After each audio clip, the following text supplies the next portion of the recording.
Bismillahirrahmanirrahim. Assalamualaikum warahmatullahi wabarakatuh. Saya Syifa Rahmafitah dari kelas D ATA 2 dengan NIM 2104026019 akan mereview aplikasi Al-Quran yang bernama Ummah. Nah, pada aplikasi ini dapat di-download di Play Store. Aplikasi Ummah ini akan pada halaman utama itu terdapat kota di mana kita tinggal, kemudian akun kita, terus ada tanggal hijriah, di bawahnya lagi ada waktu sholat yang akan datang, di bawahnya lagi ada jam berapa lama sholat yang akan datang, kemudian ada waktu sholat, kemudian ada lanjut baca Al-Quran. Jadi semisal kita terakhir baca Al-Quran itu dimana nanti akan muncul lanjutkan baca Al-Quran sampai sekian.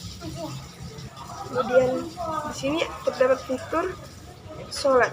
Nah, fitur sholat ini ya seperti di awal ada waktu sholat yang akan datang, waktu tersisa sholat tersebut, kemudian ada tanggal dan waktu sholat. Nah, pada aplikasi sholat ini, pada fitur sholat ini juga terdapat notifikasi azan ketika waktu sholat telah tiba. Selanjutnya ada fitur Al-Quran. Nah, pada fitur Al-Quran ini terdapat surat, juz, dan ditandai. Nah, pada surat ini dimulai dari surah Al-Fatihah sampai surah An-Nas. Kemudian pada juz terdapat juz 1 sampai juz 30 dan ditandai itu surah apa yang kita tandai. Kemudian ada terakhir dilihat. Nah, terakhir dilihat ini itu semisal surah apa yang kita baca dan ayat berapa yang kita baca itu akan muncul di terakhir dilihat. Jadi semisal kita habis tadarus lewat aplikasi Ummah ini, jangan khawatir jika yang kita baca tersebut akan hilang tanda terakhir kita baca. Kemudian di sini terdapat topik di Al-Quran. Nah, topik di Al-Quran ini semisal kita ingin mencari ayat tentang tanggung jawab, akan muncul ayat Al-Baqarah, ayat 134 dan lain sebagainya. Kemudian pada fitur Al-Quran ini terdapat settingan. Settingan ini itu bisa dari ukurannya, bisa diatur, tajwidnya, bisa diaktifkan atau dinonaktifkan, penulisan huruf Latinnya, kemudian terjemah, kita bisa memilih bahasa terjemah, juga bisa mematikannya, kemudian tampilan baca Al-Qurannya juga kita bisa atur, semisal per ayat, per mushaf, ataupun per buku. Selanjutnya ada penjelasan tajwid.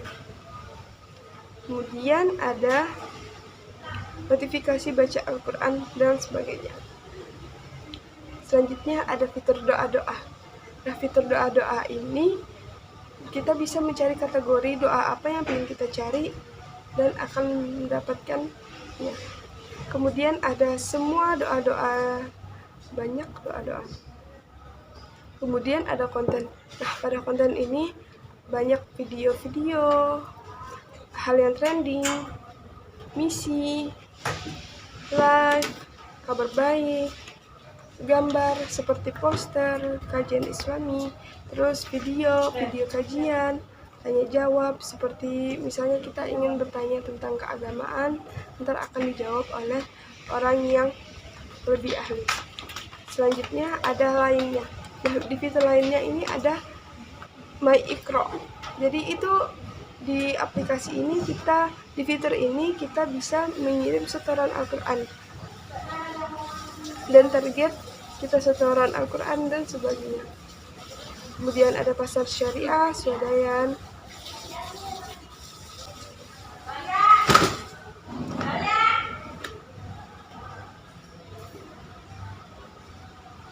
Kemudian ada arah kiblat.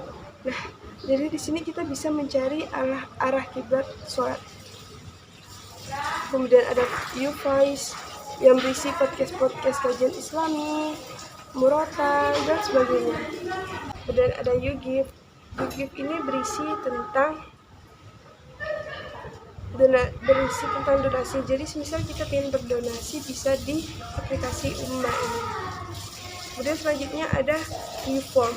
Di sini berisi diskusi, pertanyaan-pertanyaan tentang keislaman dan lain sebagainya. Ada YouClass. Jadi pada aplikasi ini kita bisa banyak belajar tentang keislaman, bisnis, keterampilan, parenting, kesehatan, dan lain sebagainya. Nah, dari sekian banyak lengkapnya aplikasi Ummah ini juga terdapat kekurangan. Kekurangannya ialah juga ada yang offline, ada yang online. Pada aplikasi ini juga terdapat fitur yang kita harus menggunakan paketan data atau WiFi. Juga di kontennya itu kurang menarik. Di konten tersebut kurang menarik dan kurang mengupdate hal yang baru. Saya rasa sekian yang dapat saya review. Mohon maaf terdapat banyak kekurangan. Wassalamualaikum warahmatullahi wabarakatuh.